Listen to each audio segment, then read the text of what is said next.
awesome guest today. Just before we even got started, got to learn a lot more about Andrew Paul. And here's what's cool. A lot of seasons just ended. College baseball, my wife loves the World Series. College track and field ended. Hockey ended. Basketball just ended. And this is coming from Indiana, so this one stings a little bit. This one stings a little bit. But OKC, as you know, Oklahoma City Thunder, they end up beating our Indiana Pacers. However, this podcast has been long in the making. We have Andrew Paul on. He is all things important to the OKC. He's the director of performance and rehab. He oversees strength and conditioning, the nutrition, all those things. So here's what's really cool.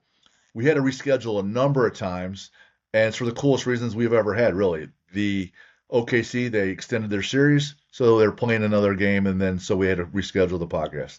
And then their main guy, SGA, wins the entire MVP, had to reschedule. So these are awesome, awesome reasons to reschedule. So finally, since they won the whole thing, and now it's in July, we are awesome. We're very excited to have Andrew Paul on the show today. Welcome, Andrew, to the show. I appreciate it, man. It's been an exciting time for us too. So I appreciate you just like bearing with me on that. And I really wanted to get on there. And I was like, I swear to you, I want to get on your podcast. But yeah, all good reasons to reschedule. Although one of the reschedules was not, I blew my knee out. Remember that? Oh, that's right. That's not a good reason. Oh, I ruptured my quad tendon working out with our players. oh, I wrote that down too. Shoot, that's a terrible reason.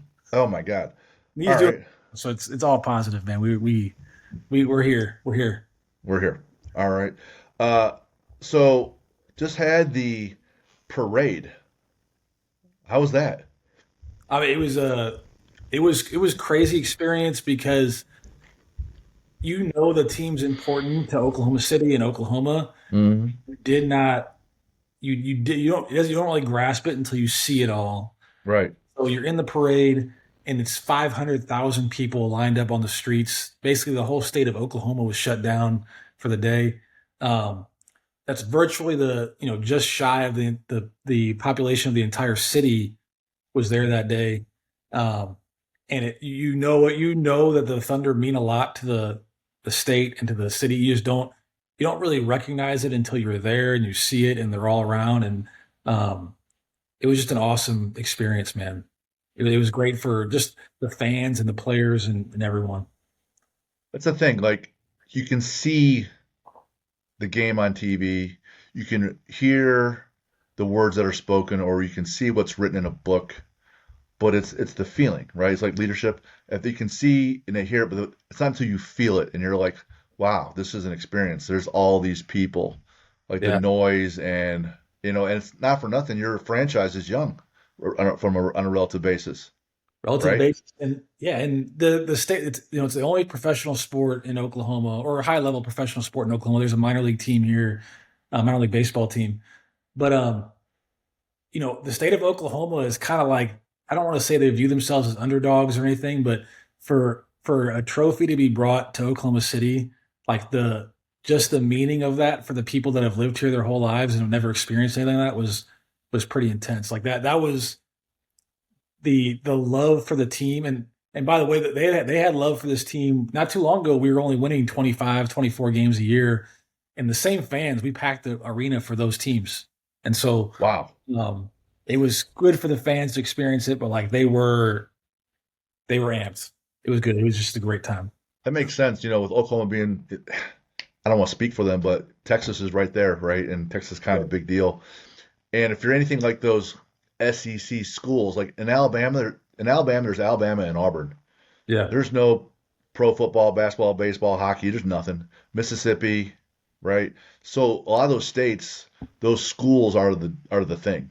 And for the longest time, it's the Sooners and the Cowboys in Oklahoma, and that's it. So having a pro level team, Yeah. everyone's going to be all in. So let's rewind. Let's say you're younger and you're just finishing up at Missouri State. And what was your best sport there? So I played a little bit of football, but I played but baseball was the sport I played mostly in college. Um, and so those are my favorite sports. I think I have a very similar background to most strength coaches who um, I would say a vast majority are probably under talented athletes that were just like probably like training more than I like competing at their sport, and that was definitely me. Sure. Um, and so Brian Mann was a GA. Um, Brian Mann is in the velocity-based training world now. He's at A&M. He was a GA at Missouri State as a strength coach when I was a player. Um, and then Rick Perry was a head strength coach. And I remember I transferred to Missouri State from a small school. I went to a Division II school for my first 2 years of college, and there was no strength coach there. It was at Truman State in Northeast Missouri, and we had no strength coach for our baseball team. And so when I transferred to Missouri State, it was my first time I actually saw. First time I realized that strength and conditioning coaching was an actual profession that you get paid for full time. Wow. And so I remember this is your job, man. Like this is sweet. And that was the first time that I actually thought like this is what I wanted to do. Okay. Was when I was there as an athlete. Well, if you were best at baseball, and let's say you just got drafted, or let's say basketball was your sport, and OKC just won it, and they had the lottery, and they drafted you. And so let's say you get drafted today on a Wednesday. What's your walkout song gonna be? Oh man, I can tell you about my walkout song was in in college. Yeah, when you're 22. So, When I'm 21, 22, I had my so, walkout song was "Like a Prayer" from Madonna. bro, It was a banger back then. I know. Yeah, I'm 50. I know that. I had her tape, right? Not album, but tape. And so I hope to God that SGA and all the other players hear this. What your main song was. Now, if it were today, would it still be the same song? Probably because it's funny. I don't listen to any new music at all, so I Hmm. listen to the same music I listened to in college. Like, our weight room's full of new music all the time, and Hmm. I've mastered the art of tuning that out completely. Yeah, there's a lot of All crap. the, yeah, not now. It's like I'm like my if you look at my Spotify account right now, is mostly like Daniel Tiger songs for my 3-year-old daughter. Ouch. Yeah, stuff like that. So The Wiggles and Blues Clues. yeah. So you just get drafted and you can pick any kind of meal. What are we having to eat? Oh, I'm like a massive pizza guy. Okay. Yeah. Thin crust, stuffed crust, deep dish, New York style. I'm from St. Louis, so that's like the only pizza we acknowledge is the thin crust pizza. Um, so I'm like, there's a place in St. Louis called Emo's Pizza that's like a famous pizza spot in St. Louis. So that's the meal. Shout out Emo's Pizza. Also, shout out Pat Ivy, episode 62, Dr. Como, episode 57. So, for those playing along at home, that Missouri tie, we had Dr. Como on, and then she got me to Pat, and then got us to Josh Stoner down at Stephen F. Austin, who then got us to Andrew. And it seems like, other than Como, if you go to Missouri, you're into athletics, and then you lose your hair quickly. So, that's a good thing, right? Because everybody seems to have a shaved head. So, uh, I can blame it on Mizzou. That's good. right? But apparently they have good pizza.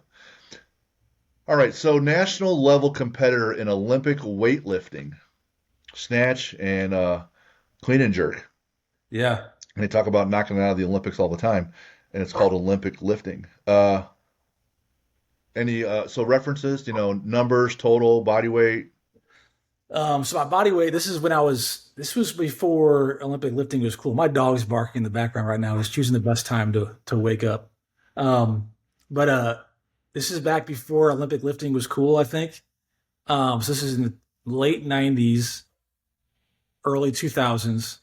Um, and I was about 170, I was in the 174s for a little bit and 187s after that. My best numbers, I can't remember where I was in each weight class. My best numbers was 145 clean and jerk and a 125 snatch, I believe. In So kilo. about a 275 snatch, and Yeah. roughly 150, 300, about a 330 clean and jerk, roughly. Yeah. All right, And I competed I competed for a while, definitely through high school, and then after I went to play sports in college, I kind of stepped aside, and then I actually competed in one more meet after college, and I decided it's really hard to coach and train that hard at the same time. sure, So, it is right. so yeah, the Olympic shoes were hung up. The higher you want to go in anything, the more likely you got to cut more and more things out, not add, right? Well, one of the things that Pat told me, I think it was Pat or a member of our staff that just basically said, you can't train elite athletes and train to be an elite athlete. That's like very, very difficult. And Right. I think Yes. I learned that when I was very young. Yes. You mentioned that after you left your D2 school at the D1 school, you met your strength coach, and you're like, wow, you can get paid to do this kind of thing. And you had a great strength coach in high school, and he had a lot of great values, and you learned those at a young age. What were the things that you actually learned? You thought, hey, man, I identify with this and this guy and this approach, this value. Like, what were they? I think the number one thing is I got confident in myself by training hard and Mm, accomplishing things. That was number one thing that kept me around in the weight room. I think is that coach. His name is Kevin Kinney. I still talk to him to this day. He's my high, like, I just texted with him yesterday. He's my high school strength coach, and um, he had a way of pushing you, being hard on you, but then also like congratulating you and praising you at the same time. And I think as a young kid, I started with him when I was 12 ish or 13. I think that's what you're looking for as a young man is like something you're good at. And he made you feel like you were good at it, even if you weren't. mhm. But then the underlying of that is you were learning how to be on time. You were learning how to do your best. You were learning how to fail at certain things and come back and do it again. And so, um, while he wasn't lecturing me on being on time and doing your best and those things, he was reinforcing that every day, and he made an environment where um, I would walk out the room more confident than I walked in every day. And that when you're just a young, impressionable adolescent, that's a huge thing. Huge thing. How about the component, relative today, even how it's okay to underperform, like you didn't do well on this movement or lift, and how failing is okay given that you're trying to improve. So many, and I think it's more, once people are set, it gets ingrained in their DNA and their identity that it's not okay to fail, right? And we have my wife and I, between us, we have 6 kids. We'll hear from, oh, I don't want to look bad. I don't want, so I don't want to fail. Yeah. And they'll say, I said, I'm screaming for failures. Please fail as quickly as possible so we can just evolve now. But talk about that, how that guy made it okay to fail and keep going and learn and improve. I don't remember exactly what he did to prove that point. I do know Sure. at one time he told me, so I got into Olympic lifting through him, and I never set out to be an Olympic lifter. We used Olympic lifts to get better as athletes, and Mm, he started finding these meets locally and then nationally to go to. But I do remember him saying like one of the great things about Olympic lifting is like you're on stage, and there are some where you're on a big stage, a big auditorium. There's hundreds of bored parents watching the whole thing, and like there's a spotlight on you, and there's judges looking at you, and it's just you and the weight, yeah. and you got it or you don't, and you miss it, you come back, you get it again. And so I do think that there was um, a sense that I got from him where make the lift, don't make the lift. We're gonna like he would always focus on things that I could control within that situation. And regardless, he was always super amped that we even tried a PR or tried something that he knew was a stretch for us. Sure. And then it was like right back to training the next day. Right. So it was just a I don't know if there was ever a moment we talked about that, but it was just so ingrained in your daily routine that you're gonna try this. You've never done this before, and you're gonna do it. And if you do it, high five, I'll see you tomorrow. If you don't, high five, I'll see you tomorrow. Yeah. like like one of those things. That's amazing. That's so good. Plus, there's that external pressure that you can feel or figure out how not to feel.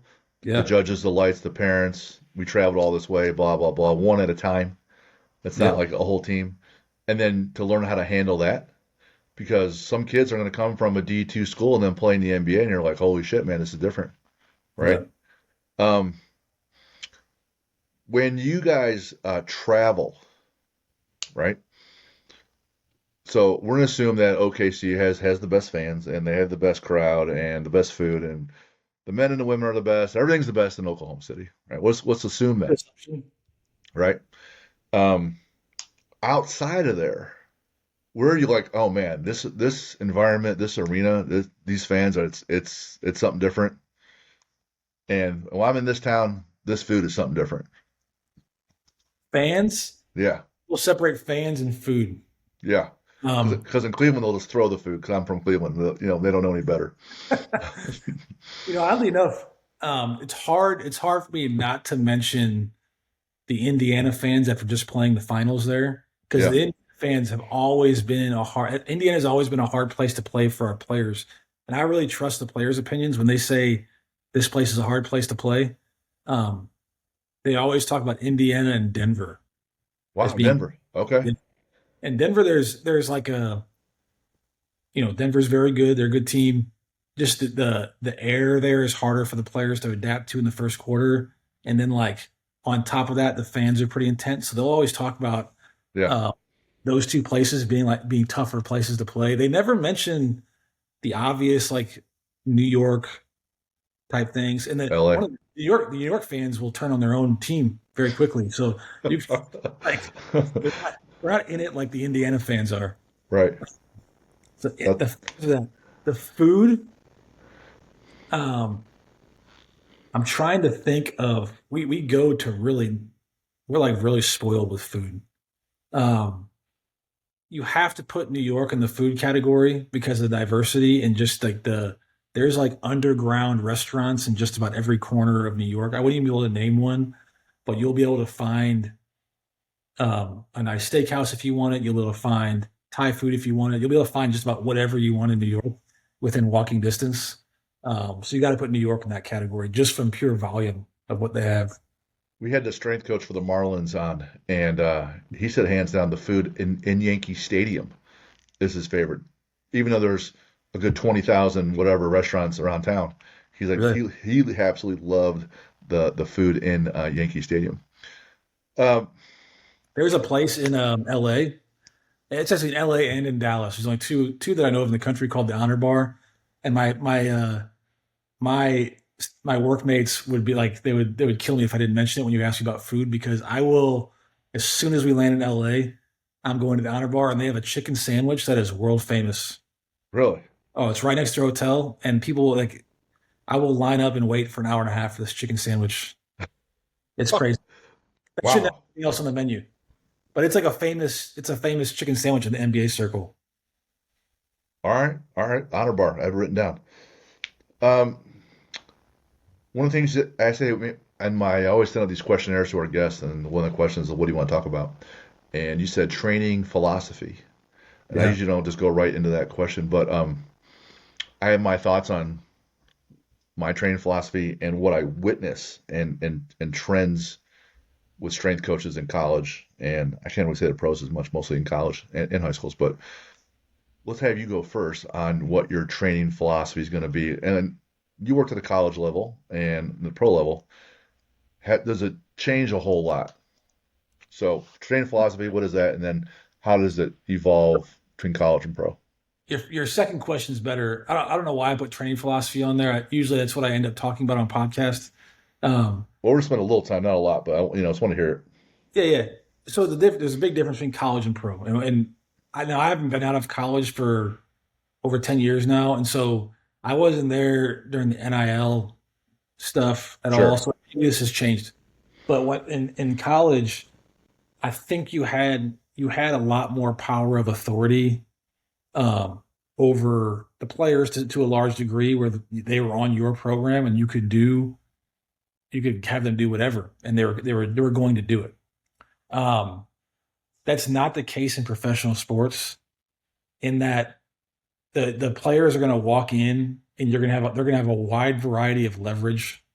One of our players just signed a deal where he's going to make 71 million next year. So like they're going to have their opinions and their preferences, and you have to learn how to cater to that. And so you have to be a much more diverse, wide scoped, deep at coach. On top of that, some of our players can be with us for 10 plus years. It's not like college where you can have like a junior, freshman, sophomore, junior program. You're going to have a program for rookie, and there's been people that have been with us for a full 15 to 17-year career. And so you need to learn how to work with them through their young years, through their prime, and then through kind of the late years of their career, and what those things look different. And so you have to, I think the pros really challenge you to think on an N of one basis with the player, recognize where they're at in their career, um, and cater to all of that. And so the spectrum of things you're going to meet throughout that are pretty wild. On top of that, we just played 106 games, um, which, if you're trying, that's longer than an entire college school year, not just season. So you think about, we're playing 3 to 4 games a week. We travel in between with all these players that are of different ages, have different needs, different parts of their career, and your ability to have a relationship with them and then meet them where they're at any given day of that 106 game schedule is a lot more demanding than I remember college being. Sure. And I remember it was like a humbling experience for me, because I thought when I thought that I was good at connecting with players, but I was probably relying on like a lot of the fact that they had to show up, um, for me to generate a relationship and things like that. In my first couple of years, that was a difficult transition for me. Was you have some of these players, you have one session to gain their trust, and then they're on to the next thing. And so just learning that I need to be able to discuss with them and be educated in a wide variety of topics. And they'll see things that the old coach has done at the old team that they want to continue. They have this personal guy in the summer. I got to generate relationship with them and see what they're all about and learn that. And then they'll be able to speak intelligently. That's a much more challenging environment to me. It's but it definitely affects your philosophy on training, because you get to see a lot of different things that seem to work. Yeah. So you and I were just talking about this before we started the program. I gave you my philosophy on athlete builder, how in your head there's your mindset, knowledge, and teammates, and in your body there's your training, nutrition, recovery. So you know you're a PhD and know a lot of things about training and nutrition and everything else, right? Once you're already at that, so you're at that level, you're so high at that level knowledge wise, that's not the limiting factor at all. Yeah. Your limiting factor is your relationships with the people, right? So teammates, right? Now, like you said earlier on, that's at a younger age. So let's say pee wee football, show up, kid, do exactly what I say, Yeah. right? You go to SGA and say, hey, show up, kid, do exactly what I say. It's totally different, right? Yeah. So at each level, one of those six things is going to be what you're using to whoop everyone's ass. That's your competitive advantage. And one of those things is your limiting factor. That's your weak link. And it's a moving target. And it makes it even crazier. Like, so at our gym, we have adults that come in. And if you're like me and my wife's 53, and ACL tear and a meniscus tear. And, she had competed in powerlifting and a whole bunch of stuff. But that athlete at 53 is different than the athlete at 25 who's playing bar league volleyball, and then at 35 when they got kids. So it's a moving target for us. It's in the moving target for you, with you guys as well. That same player, you have to still be up to date with how their lives have changed, how their body changes, how their recovery changes. Yeah. And so you got to have this file on these players, and the player might leave. You can't really throw the file away because the player could come back, right? Yeah. So that's, oh my God, that amount of data you're always absorbing to apply must be monumental. It's being observant, and then also, like, trust is the currency of professional sports. That, like, and there's a lot. I've seen a lot of coaches gain trust in a lot of different ways, and so I think the things that I've learned that work the best is you have to know your shit, Mhm. because no one, like, having a good relationship with a player. There's lots of different relationships. Relationships are built on different things, I guess. My relationship with my wife is not built on what I know about strength and conditioning, but my relationship with our players, that's a large component of it, because their strength and conditioning is important to them. And so you have to know your shit for them to trust you. That's a really important concept for people to grasp. That's one. You have to be consistent. Sure. Like they have to be able to trust that when they show up, like you're going to be that guy. And then like there's there's just layers of consistency, competency, um, and then you have to have a broad scope because you have to be able their needs one day are different than their needs the next, and the pressure that's on some of our players is pretty immense to support their families and people. So they need to be able to trust when they walk in the building that you can handle them, and they don't have to think. That's like one less thing they have to think about, and Sure. that's huge for a relationship between the two of you. It's like, yeah, we can be friends a little bit, and we can talk about life, and we can move through this together. But at the end of the day, what I think professional athletes want the most is someone they can trust with what you're meant to be trusted with, which is their health. You think those players need you to be omniscient and flawless? Now they need you to be authentic. Yeah, right. So you can not know everything, but know that you'll go out and find an answer. You Oh yeah, could you could make mistakes, but own the mistakes and say, "Hey, we're fixing it." the players now are professional bullshit detectors, man. And Right? like if they if it one you in the course of 106 games and over the course of 17 years of a career, you can't bullshit someone you might be able to bullshit them for that day or maybe a week or so, but they'll figure it out. And like you need to be authentic with them and tell them the truth. And sometimes telling the truth is like a hard conversation. They might not receive it well, but they'll respect you more for it. Yeah. Um, and so that's a major quality of people that can last in in professional sports is they're competent, they know what they don't know, they're real and they're authentic with the players. Um, and that's kind of like the recipe for success. In my experience, that's been the recipe for success and longevity in professional sports. People I see, and I've only been here for going on my 11th season, but the people that I've seen that have like survived in professional sports, I watch them, and that's it, man. Like they know their stuff, they're honest, they're authentic, they're consistent, and the players learn over time to respect him, even if they're not like the coolest guy in the world. The guys respect that. Oh, good thing because my cool level meter I'm is very, I'm not is the weak. guys make fun of me all the time because I'm I'm not like, My own kids with the no cap lingo. I'm like, yeah. come on, bro, I need a translator at times, but help me out. yeah. Um, let's ask you. I don't know if you're well versed in it, but more and more, whatever sport you're in, and you're in basketball, kids will play in the rec league, and then they'll play in a travel league, and then there's AAU, high school, college, etc.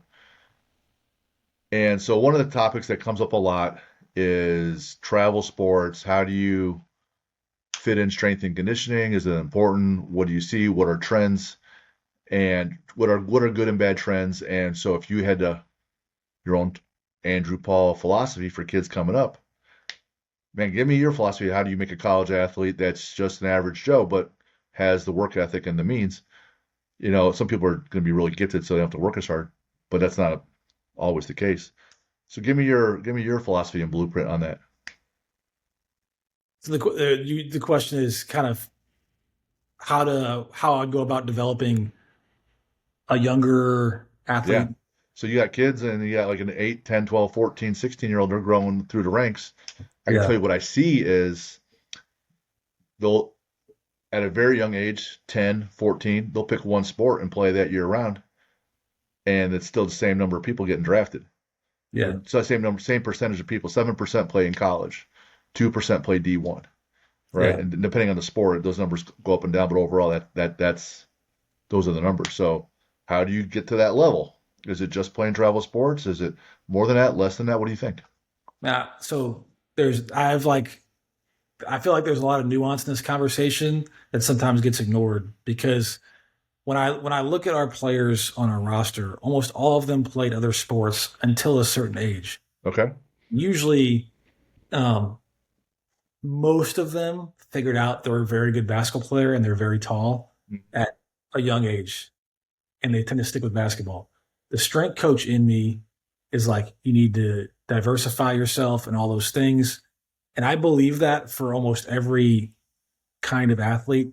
Basketball is just a little different. And I don't think it's like healthy for everyone to specialize in basketball at a young age, but there does. I am, I have a 3 year old daughter. When she gets older, I will recognize that if she's into a sport like basketball, there's going to be a weeding out period where there's going to be kids she's competing against that are specializing, and then you got a choice to make. Right. Because basketball is a skill sport, and the more you practice and the more you play, the better you're going to get. Mm. And so when she's if she's sitting on the bench because these other kids are specializing, that puts you in a very difficult position. Sure. So I think there's the physical therapist in me, the strength coach in me, highly values a lot of diversity and development, Sure. competing in a lot of different things. And so if it was that simple, I'd be like, get a wide variety. I played 5 sports in high school, and like that was great for me. But I'm also 5'8", and I was probably a below like average to above average athlete, nothing excellent. And then I see the players I work with now, and most of them specialize in basketball at a very young age because had they not, like they were just pushed that way because they were such an elite player that they are now competing on elite AAU teams, and they're playing, and those elite AAU teams have other elite players, and the difference between those things are very marginal. And so it kind of forces you into the funnel of early sports specialization. And so I think it's a very nuanced conversation. It wouldn't Yeah. be it wouldn't be my preference, but I recognize that at some point you have to make that decision. Right. So in the bell curve, one standard deviation is about 2/3 of everybody, right? And two standard deviations, you got 80 plus percent. And you're talking about these people like, if you're going to be 6'6", 6'10", 7 foot, you're not a coxswain and you're not a jockey and you're not a weightlifter. Yeah. You're not a sumo wrestler. Like you're playing probably basketball, maybe some volleyball. Yeah. Now, if you're 125 pounds and you're 4'11", you can maybe see you in Kentucky at the Derby, Yeah. right? So sure, your body makeup is going to dictate that. If you're in that 1 to 2 standard deviations, the average person, or now we'll even talk about those elite level people. I would argue that yeah, you need some diversity. So with the average people, so they can stay healthy, no ACL tears, mentally they're getting better. But even the ones that are built, like you say, for basketball, and they're just doing the skill, and they neglect being stronger. Well, that's a competitive. If everyone neglects being stronger, absolute strength or speed strength as well, if everyone neglects it, and your guy is the only one that doesn't neglect it, well, he less likely to be injured, probably increases his vertical, right? More resilient, and probably a little more explosive because he added that one component. Everyone else is practicing all the time because it's a very skill dominant sport. Sure, he can still do that, but to say, hey, he doesn't need to lift 3 days a week. I would say like no one's Jordan wasn't winning against the Pistons until he got stronger, Yeah. right? So That component of basketball is changing. okay, Even in the 10 years I've been in the NBA, the culture of basketball has accepted lifting as being a part of their daily needs okay, much more. We're not getting the same kids that have never been in the weight room before showing up in the draft. Um, and part of it is it's like what you're saying. It's like the law of it's almost like it's like the free market. It's like the all everyone's going to converge, and then there's going to be people that start making themselves better, and people have to compete against them. And so there's no longer um, like an things just advantage, time to normalize. You know what I right? mean? And they trickle down. So the marginal separation from elite to excellent is getting changed with that. So you're not getting the same players that have no training background at all anymore, and it'll trickle down to college. College, what they're investing in college strength and conditioning programs now is directly related to what they're paying NBA strength coaches, and that's going to trickle down to AAU teams that are trying to get their guys into colleges, Sure. particularly when they have the transfer portal, because the coaches have the option of getting not a grown, but a junior that's 21 and been in a weight program for 2 years, or a high school kid that hadn't done much. And so that's changing. I think I've noticed that a difference there. Our guys are much more prepared lifters than they were 10 years ago. So you take that same approach and you apply it to any kind of company or pick a product, a car, right? All the cars were black back in the day for Yeah. first Model T. Well, then they're different colors. Well, that's a separator, right? Well, then this one has, better brakes, or they have airbags. So this one has radio. This has Sirius XM. Now it has a screen, right? Everyone gets to that next level because everyone copies, right? And you stand on the shoulders of giants if you Yeah. want to be great. I'm smarter than Isaac Newton ever was because he never got through all the calculus because The they didn't mark, have it, right? yeah, the market and the scoreboard are very similar. Right. So if everyone is like at 50, the only way you were really that much better is because we played all. I was in CYO league and they had rec league, so I was in Catholic Youth Organization. If you were pretty good, then you get to play travel. It was 6 extra weeks. You played a couple extra games, and then you move on to your next sport. So Yeah. that was the separator. Well, then everyone, well, I want to play travel, so that becomes normalized. Yeah. But no one, let's say, but no one lifts. So Mhm. you take that piece, and then now that generation is going to win for a while. And then they're like, well, all right, all right, we're doing travel and we're lifting, but man, we never really paid attention to diet. I eat all the shit I want, I don't care, right? And it's, at a young age, you can. And believe me, I drank a bunch of beer in college and ate a bunch of shit. But if you want to win, then people are like, oh well, shoot. Like I was just talking to these two guys, they're all normalizing their aura rings and whoop, and they're in college playing sport. They're normalizing that for the whole team Yeah. to measure their sleep because now you need another inch because everyone's there, I mean, 1970s and 80s, Boyd Epley had the University of Nebraska do some crazy stuff, and right? look at college football now. Mm. Oh, NBA is no different. Everyone follows the same rules. I think um, it just takes different, cultures take a little bit different paths, but they're getting there. The other thing I tell people is that to exert force, you have to be able to receive force. So if you exert force into the ground and it pushes you one direction or the other or up, you have to land. And if you don't build your body for the landing, damage, quad Yeah. tendon tears, right? Right? You know what I'm Yeah. saying? Get So some. not good, not good. You're 42. Yeah, right. Uh, I wanted to hear that because it's important for I think parents and coaches and kids to hear that if you lift, you're gonna have a better shot. And after some point, if you haven't lifted, then you're kind of really behind the eight ball because programs are starting to look at, oh, you didn't lift in high school or you didn't lift in college. I don't have 3 years to develop you any longer. Yeah. You have to be at a certain level. It's like you can't shoot a right-handed layup, or you have to be able to shoot both kinds of layups on both sides. Like I don't have time to develop you, and they don't Yeah. have to. I don't know much about. I mean, I'm not going to speak intelligent about college, but I do recognize that these college players now, like I'll talk to college strength coaches in the off season, and they'll have like two guys left on their roster because everyone went on the portal, Mm, and it makes me realize they're signing. It's like you're signing someone to a 1 year contract, so you're no longer like if we were signing a player to a 1 year contract on our team, we wouldn't be looking at a developmental project. We would no, want someone that's like physically ready to play in the NBA. And I right. imagine colleges are doing the same thing.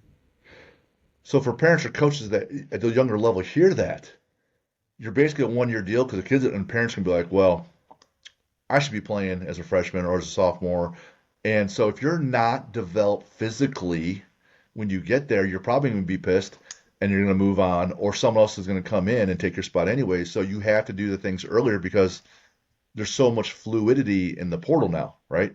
So Yeah. you better be squared away. You can't be out drinking. You can't be out eating Cheetos all the time and not lifting. So you better be squared away in those things. Otherwise, nothing. You get Yeah. nothing. Yeah. I can, like I said, I've been in college for a long time and I've not experienced that, but professional sports are very similar in that competition is a good thing. Um, our younger players, I'll remind them that the next year there is going to be 287 or whatever it is more players apply for the draft or register for the draft. They're going to be younger. They might be more talented. You never know. So it's like as the years go by, just recognize that there is pressure to like competition has to pull that out of you. Hmm.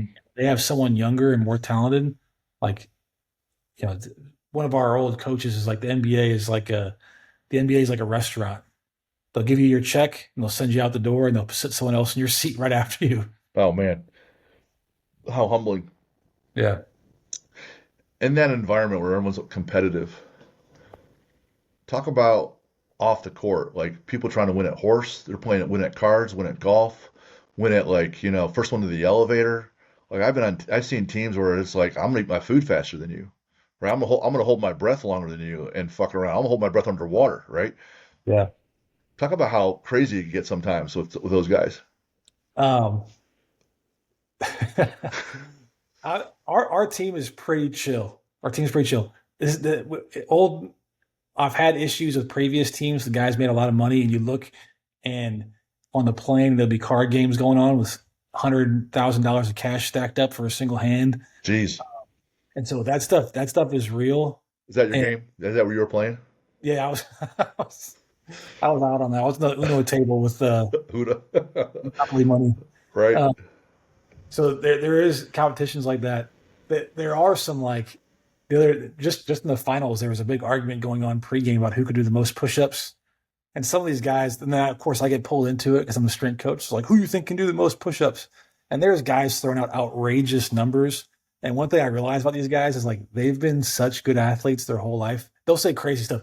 They'll say I could throw a baseball 95 miles an hour for a guy that has never Throwing a played. baseball, right? My favorite time of the year is when the combine's on, NFL combine, because we play it in the weight room, and guys like I run a 4.3 right now.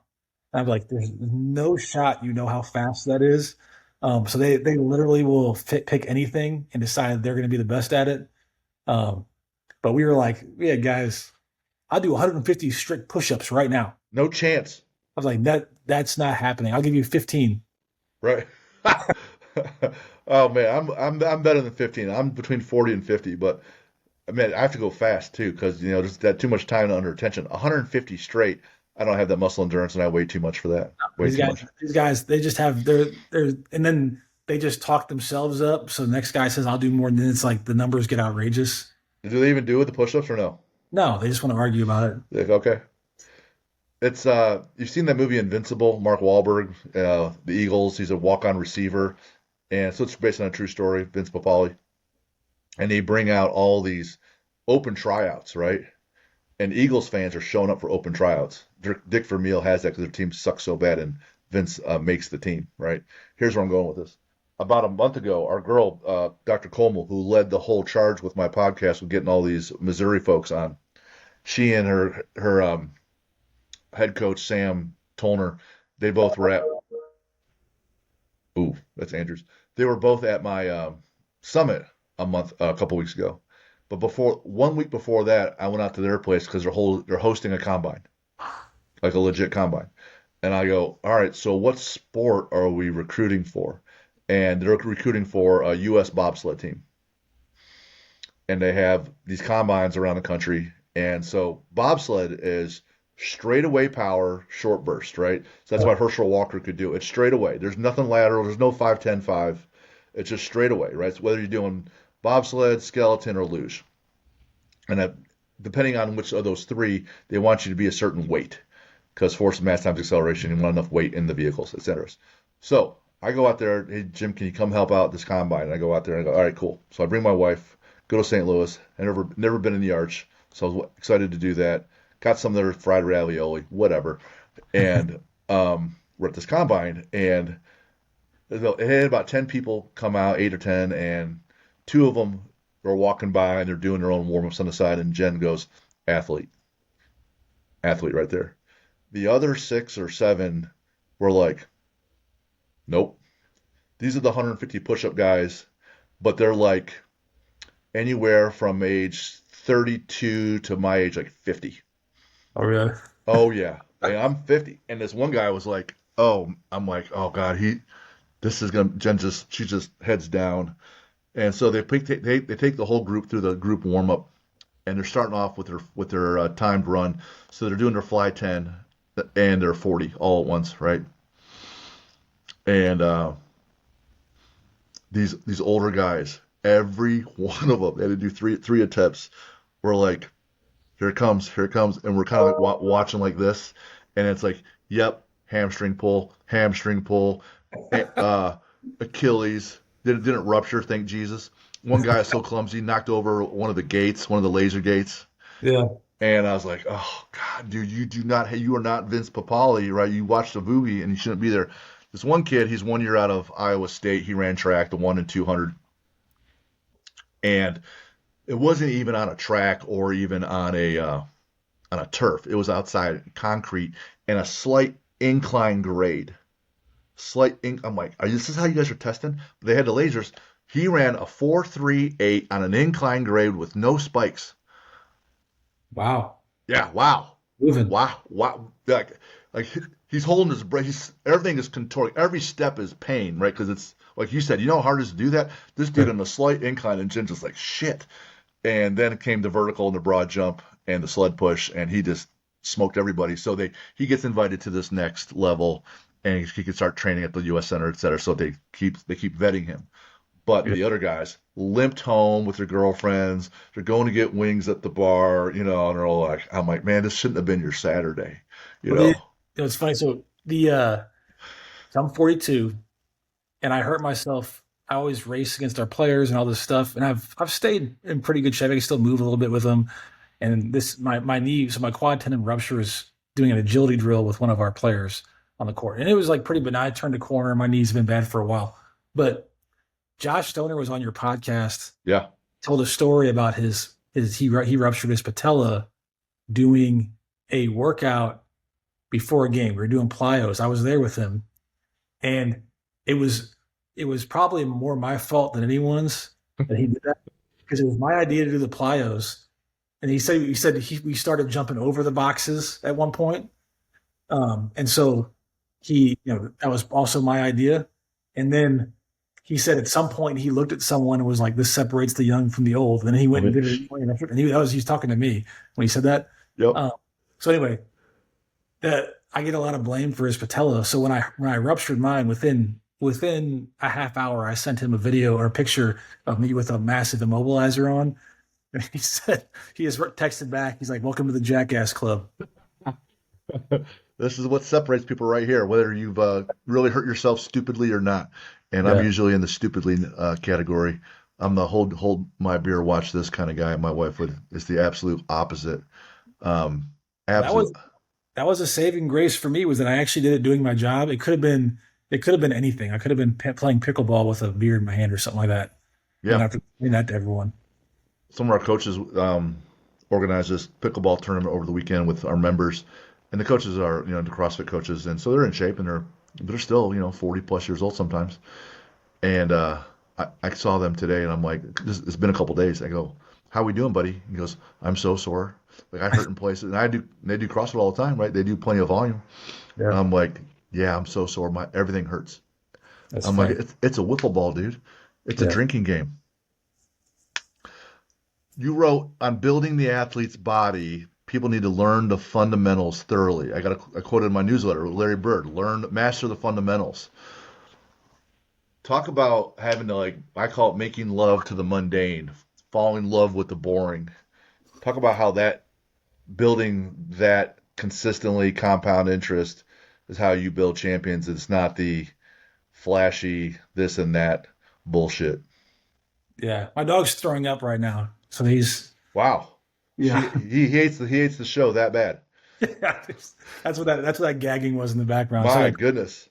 well, so to answer your question, um, like the difference, one of the bigger differences in the NBA, man, is like we have like I've already said, 106 games over the course of a long period of time, and you have in college basketball in season the most stressful time. It's about They play about 30 games, and they play 2 games a week, and they usually don't travel. we're talking about 3 to 4 on any given week with, you're hitting ridiculous number of time zones and landing. The flights are crazy. So all that being said, you don't, as a strength coach, you're not afforded these days to work with people for hours on end. And so the players have to get comfortable with doing routines that are very short to the point and doing them on a repeat for an entire year. And Mm. so consistency is what we preach. I think at one point Shea gave an interview post game and they asked him what his secrets were. He's had 30 something points again. It's 10 straight games, whatever it was. And he said, my whole life is consistent. I eat consistent. I sleep consistent. My relationships are consistent. And so the key to professional sports is how much you can tolerate doing the mundane things on repeat for an extended period of time. And if you get bored with that, you're going to have some issues at this level. So like the ability to be consistent and do simple things just ridiculously well will go a long, long way in a professional career, particularly in the NBA, because you play so many games. You don't have time for these, you just you have to win the game with frequency and not with intensity or volume. It's just frequency. Mm. So I love that. I love that. It's encouraging for me because I have this philosophy, and it's cool to feel like supported, I guess. And so we have 6 core values, and one is the word sisu, which means don't ever give up. I don't know if you're familiar with the word or not. It's from Finland. I am not from Finland. That's the mantra for the entire country. Right. SISU, pronounced sisu. It means like guts or entrails, and you just hold on and you just never. So you're suicidal. You're at the end of your rope. You're losing your spouse, your job, your family. You just hang on, don't quit. And people are like, well, I'm no quitter. I get that. I'm like, okay, okay, yeah. You're not going to be suicidal and quit on relationships. That's great. How do you still apply that word? And I'm like, well, do you run through the line or you just run to the line? Did you quit early or not? Or did you quit on that rep? Do you have 10 more reps in the tank on your accessory or not? And I'm like, well, I did. So you should have kept going to have enough intensity to create adaptation, right? So don't quit right there. And they say, well, is that it?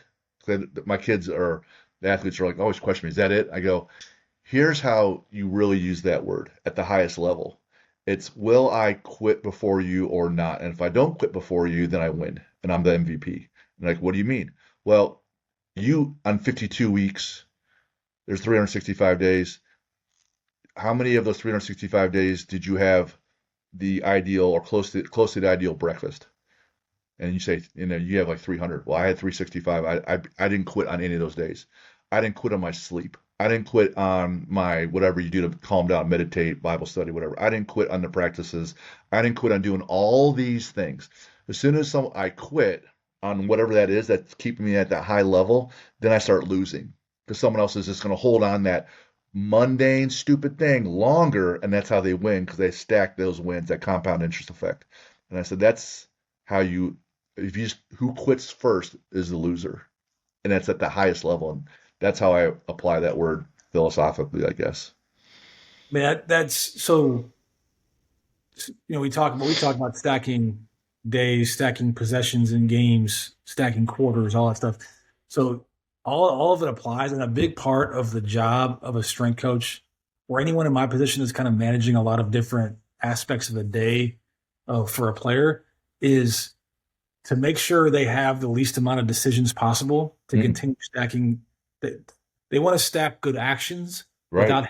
without having to make decisions. And Sure. so, one of the things in our building when you walk in is all the basketballs are facing forward. When you open the fridge, all the Gatorade logos are facing the same way.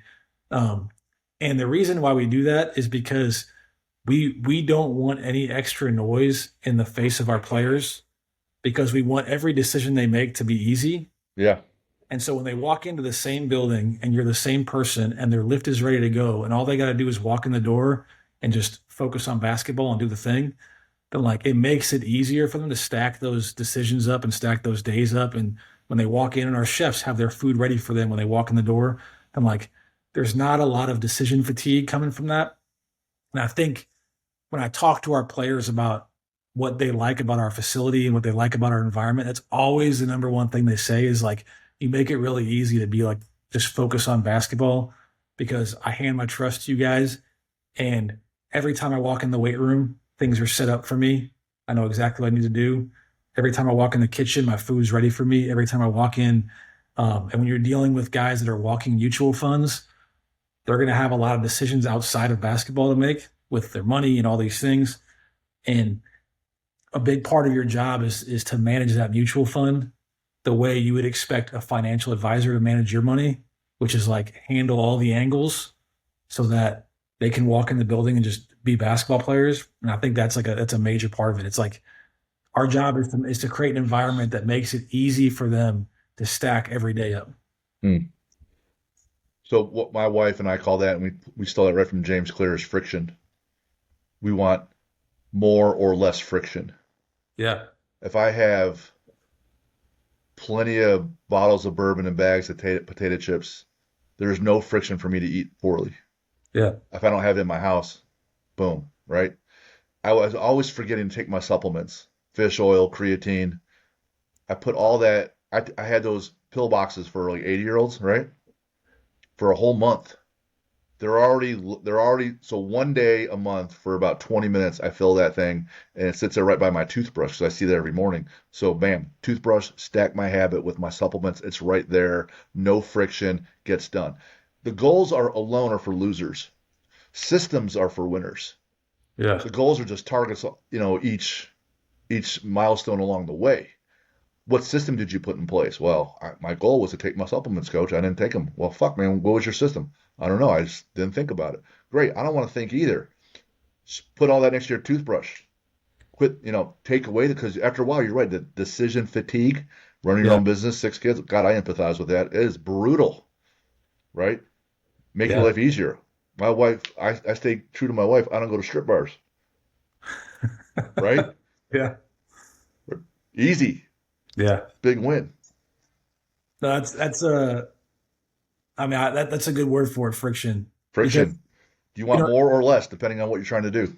yeah, and Shea, this is public. So Shea said this was one of his major points in his press conference for his MVP was how easy it is to walk into the building and like, I always remind we have an intern that makes supplements for them every day, Yeah.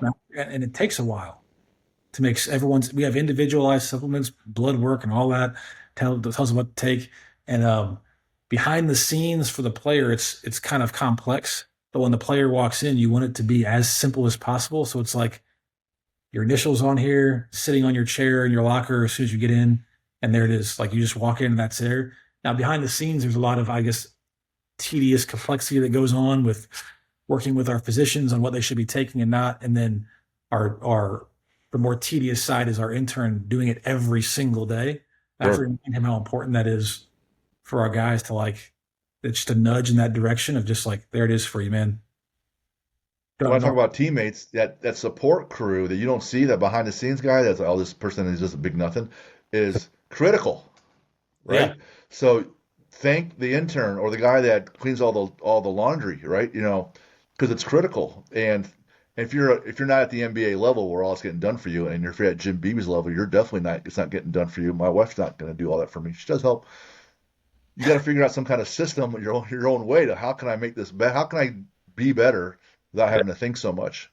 Um, which is cool because when I asked you, what are one of the things that helped you as on your recovery, not recovery, you're working with people. One of your keys to success, and this is probably so that you can send it to your wife on her birthday, Valentine's Day, or anniversary, is you listed your wife as one of your teammates that makes your life run so well. yeah. It says it right Yeah. there. Well, I travel a ton, Yeah. um, and my wife is a coach for almost 20 years. She's a softball coach in college. Um, and so there's just sacrifices you make for one another. And we have a daughter that's 3, and she decided to step away from coaching. She was an assistant athletic director for a short period of time, but stepped away from that so she could help us take care of the house, take care of the daughter. I travel insane amount. And if she doesn't do those things, like I won't be like my career is impossible to sustain. And I think the when I look at people that have success at this level, a lot of it is linked to stable, positive home life relationships. Um, and so having that's one of the biggest pieces of advice I give young coaches is make sure your home life is locked up because Mm. if not, you're going to have all the instability that is caused by getting called. The other day to go fly to LA for the weekend to go see a player for a doctor's appointment and fly back. Like if you don't have a stable home, strong, stable home structure, that's a very difficult thing. And so, yeah, success in the career, whatever. But like, if you don't have, if my wife is not with me, it doesn't work. The dog's throwing up during the podcast because he hates it so bad. Yeah. Someone's got to be there to pay attention so the 3-year-old doesn't walk right through it, Yeah, right? there's a lot of things going on over here right now. We got, Right. We're doing finger painting in the floor with all the dog puke, while everything else is going on. And don't think I haven't seen that with my own kids, right? she's young. She's got a good immune system. She'll be able to handle it. Ooh, all right. Uh, so keep doing this for a while. You're young, 43, but then you said, I'll make a pile of money, retire. I'm gonna open a bar on a beach. Yeah. Any idea what kind of bar and what location for the beach? So before I moved to Oklahoma, I lived in Pensacola, Florida. That's on Okay. the panhandle of Florida, and that was like, I It's an mean, air my base there, right? Isn't there an air base or like a museum or yeah? yes, we worked for Exos, which is a pretty big company, and then a lot of the people I work with are military. So there's a Air Force base down there, and there's a naval base, That's right. Yeah. and so, but we loved the Panhandle is like the most underrated beaches in the world. I've been to the beaches in Greece and all like these were like we were it was really difficult to leave there and move to Oklahoma City. So much so my wife stayed in Destin or in Pensacola for I think 3 years while I was living here Shit. when I first started because we just love that area. What happens when the dog pukes? Yeah, she's on her own. Oh my That's God. um but so that's the area. The Panhandle, like the Destin's more of like a tourist site. Yeah.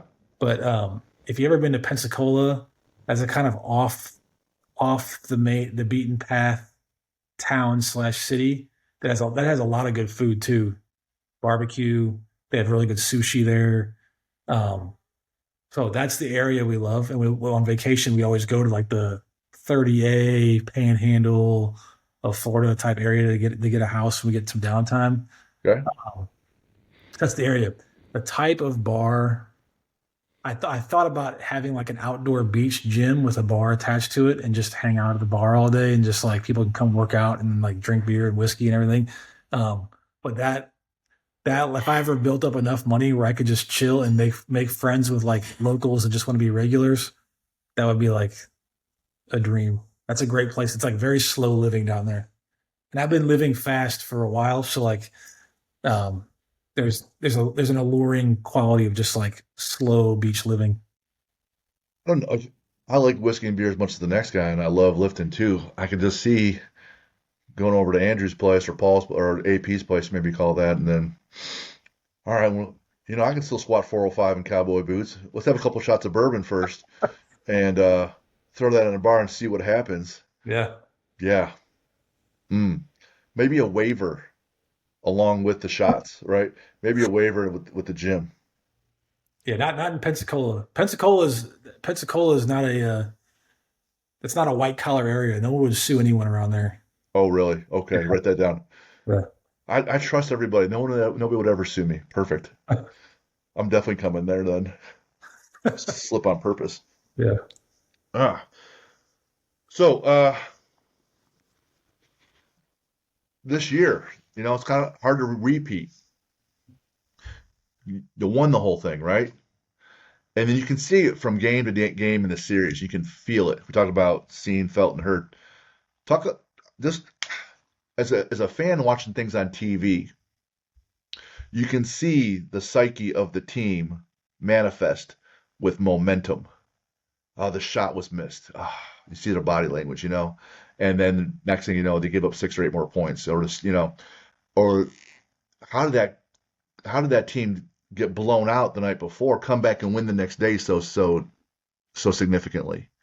Was it all scheme? Right? No, just give some insights on the psyche of a series, say it's the finals, and then how to handle the psyche of, hey man, we won, man, we're pretty good. We'll just run it back, right? Yeah. Talk about those two things right there, because Let's that's a you figure that out. That's a whole line of books and millions of dollars for yourself, right? yeah. So I think the first thing those are two big questions. Um, Oh, I saw her. we're sneaking in. I'm just Conrad threw up on the There floor. she. The interrupt. um, the those are two big questions. So for one, the emotional swings. Okay, Mhm. so there's like facts, and our coach is really good at anticipating things to tell the players before series start, before the playoffs start, before the season starts, that are going to carry us through the easiest and the worst of times. Okay, so the theme has always been, even when we won 24 games, he has 24 games in a season, he has a 0-0 mentality. He brings that up all the time. And then he always starts with, here's the facts of the NBA. And one of the facts of the NBA is that on any given night, the average point swing, and that's from the lead one team has to the lead the other team has, the difference in those two things at any given point in the game. So if we have a 13-point lead at one point in the game, and then they have a 13-point lead at another point in the game, that's a 26-point swing. Yeah, So the average swing in an NBA game is 25.3 in any given game. 25.3. That's a regular season average. Like I was seeing it all the time. Like team was up 30 and they blew it. I was like, fuck. Yeah. You know? That's a normal. So people think these are really emotional. They lost focus, all these reasons. There's a lot of reasons why the points will shift. Okay. And that's a normal thing. In the playoffs, do you think that would be less or more, that swing? I guess I would think it would be less because it's tighter competition. But if that's what I'm thinking, I'm guessing the answer is the opposite. It's virtually exactly the same. That's okay. So Wow. I think this regular season was 25.3, and then in the playoffs it was 25.6. Wow. So Neat. it's the same game. Same game. But the feelings are different. And so managing the players' understanding of that is this: no matter how much you're up, there's going to be a swing. No matter how much you're down, there's going to be a swing. And so no different than stacking days of taking supplements. You have to stack possessions of doing things right. And if you're making a run, you got to continue to stack. And if they're making a run, you've got to get back to stacking.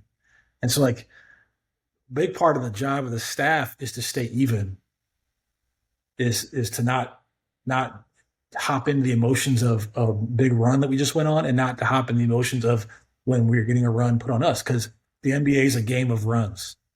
Like you're going to have a 7-point run here. They're going to come back with a 4-point run. You're going to hit a 10-point run. They're going to come, and how you manage those situations throughout the course of the year ultimately sets you up for the playoffs. And one of the things our coach did tell me that I realized going in is like the playoffs are a lot more about your floor, your team's floor, than your ceiling. So like That's the minimums. Yeah. Okay. So yeah. teams tend to find a way to push you into your worst corners Yeah. in the playoffs, and your ability to handle that ultimately defines if you can come out of the playoffs well. Whereas the regular season is it's a lot harder to do that because the adjustments you're not playing the same team 7 times in a row. And so your ceiling can kind of define your season a little bit.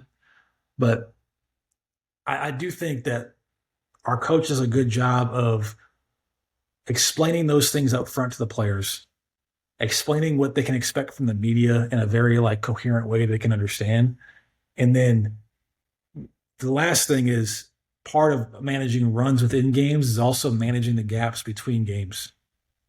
And so those gaps between games feel different than they do in the regular season because there's so much of an emphasis put on there's so much of an emphasis put on the outcome of the previous game. And the media is like we'll call it the machine. And they have like these, they're, the media, the big thing our coach says is like, they're actors. They wear makeup. They say one, two, three, go, and they have a end cut. And True.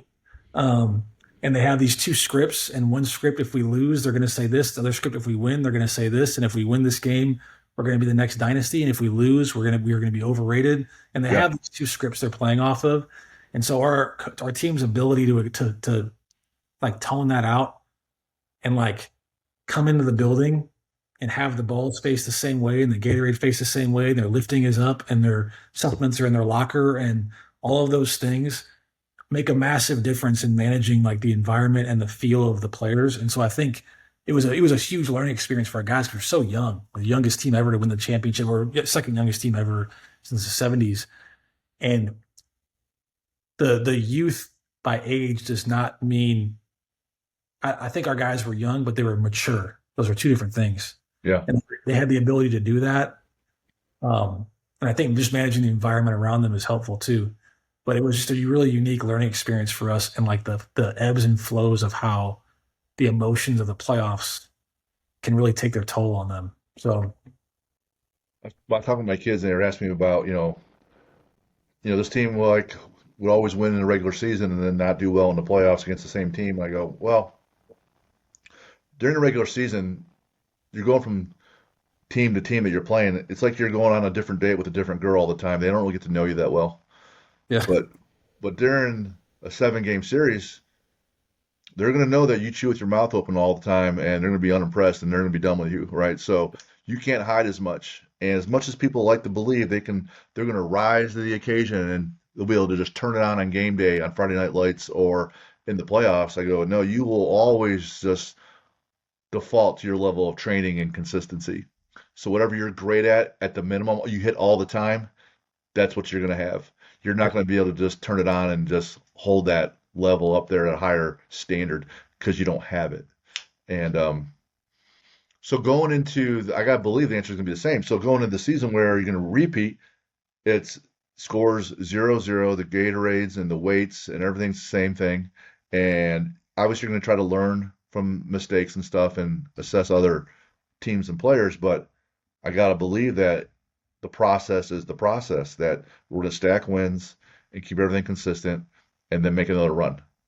yeah. So I think one of the things that really like connects me to this organization is we believe in what we're doing, and we believed in what we were doing when we won 24 games in 2021 or whatever it was. Um, and we, not to say we're not surprised by success. There isn't like an expectation we're going to win the championship, but we're not even. I don't even think we're focused on that. I think the what you want to do is create a system like you talked about, or a process that you believe in, and I think Mm. we've done that for years now. I don't think there's going to be a change there, and get back to business and repeat that day after day, and then the outcome is the outcome, and you can't really like have that in your mind with throughout the course of the season. And so I don't see it, I don't think we did much different this last season than we had done previous seasons. Um, we have more mature players. Our players have gotten better throughout the course of the years, but our processes and the things we believe in they've been the same. And so I don't see that changing at all. Like Yeah, um, that's always been there. that's beautiful. Oh my God. Yeah, so the goal is not when people say I want to lose weight, I said, well, we want process goals. We don't want 10-pound or 15-pound goals. We want process goals. That's what we want to. That's you improve what you measure, and we're measuring our process. We're measuring the scale too, or your body fat. I get that. Yeah. We talked about before when you're lifting, when you're lifting, you want to listen to a lot of Madonna, and I get that because she was hot back in the day, right? So that's nothing says max out back squat or deadlift than Madonna, because I would do it for her because maybe she wants me at the end. Yeah. But for you and your wife, what's a bucket list? You mentioned Greece already, but you can clearly travel a lot more than she does. What's a bucket list adventure for you two that you've never done that you would like to do? Italy's on that list. She's Okay, Italian, so her last name is Tucci, or maiden okay. name is Tucci. So she's Italian. So we've talked about going to Italy all the time, and like we never we never get time. It's like Mm. it's like always, well, next off season we'll be able, and then we never do. So that's going to happen. That's going to happen soon. So it sounds like the goal is Italy. You still have a process to make the goal happen yet. Yeah, exactly. Exactly. I figured that one out. Uh, Favorite sports movie? Favorite sports movie has to be Remember the Titans. That was my sports movie that came out when I was a junior in high school. I remember watching that with my team, my high school football teammates. Right? We were so hyped up after watching it that we all went back to the high school football field and we're throwing the football around at like 10 o'clock at night or whatever it was. It broke my heart when Bertier gets hit by that car, and they Yeah. still go ahead and win it for him. That movie's outstanding, based on a true story too. You Favorite sport to watch? My favorite sport to watch is I see enough basketball, so I watched. Over Over it. it. Asking football. Okay. I could do Favorite baseball. The baseball is like you got to be in the right mindset to watch a baseball game. favorite athlete? Ooh, Ozzie Smith was a shortstop for the St. Louis Cardinals when I was a kid, and that was my first like. I had a hamster named Ozzie. That was I was in my backyard trying to do backflips, all sorts of stuff. Because he playing shortstop, he comes in from the dugout, does that round off backflip to come in the short and to play the position, and I'm like, what was that? He's even wearing his glove when he did it. Yeah. What a psycho! That's awesome. Do you have a favorite book? There, there he is. He's sorry. He's getting more TV time than I am. Do you have a favorite book? My favorite book is that I read recently was a book called Being Mortal. Okay, And the author's name is Atul Atul Gawande. I don't know how to pronounce his name. It's a really good book. okay. It's my wife's favorite question on the podcast because Right. It's a great well, book. you see all the books behind me. It's a fraction of what she has. We have 1,100 total in the basement in our library, and she probably has two-thirds. Right. Insane. This I want to preface. This person can be real or fictional. Hero and villain. You have a hero and a villain. They're usually not the same person. Oh man, Could be real, could be fictional. I'll pass on that one. Can I pass on these? Yeah, for sure. This is I don't. America. This is America. This is not communism where I'm making you do things. I don't think I have a good one for that. Okay. Let me think about it. I'll No pass. problem. All right. Do you have a favorite lift? Um, a favorite lift at my age, I can still deadlift, and I feel good about that.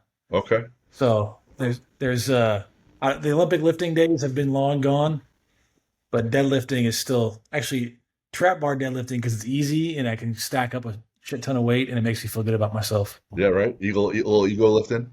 Yeah. How about you have a quote for us? Oh man, not offhand. Okay.